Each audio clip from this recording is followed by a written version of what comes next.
Hey folks, Daily Landsblog here, and this is, I think, one of the most important Landsblogs that I've done. The truth is that I can't remember the first 350 of them, so maybe they were more important than this. But there's this thing that I talk about all the time, every time I speak, and that is the difference between sadness in your life and the illness depression. Sadness in your life is natural, it is normal, it is to be expected, and it is inevitable.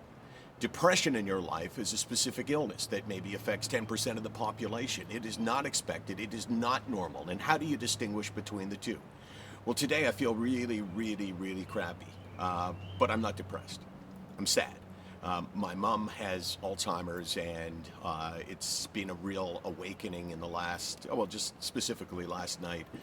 Sort of this acknowledgement. I try to push things away and bury things, and last night it was really obvious to me just how things have changed, and just how sad it is that my mother is no longer my mother.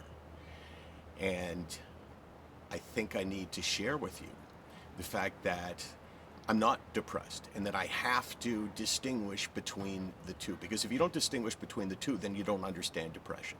And the difference between the two is that when I'm depressed, it's not about circumstances.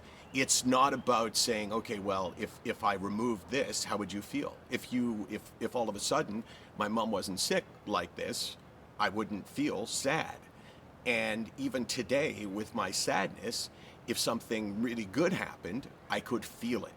So there's a big difference between sadness based on a circumstance in your life and depression, which is based on the sickness that you have. And when I'm depressed, it doesn't matter if something good happens. I can't feel it. And when I'm sad, if something good happens, I can feel it and I can celebrate it. And then I may go back to feeling sad, but I can still feel it.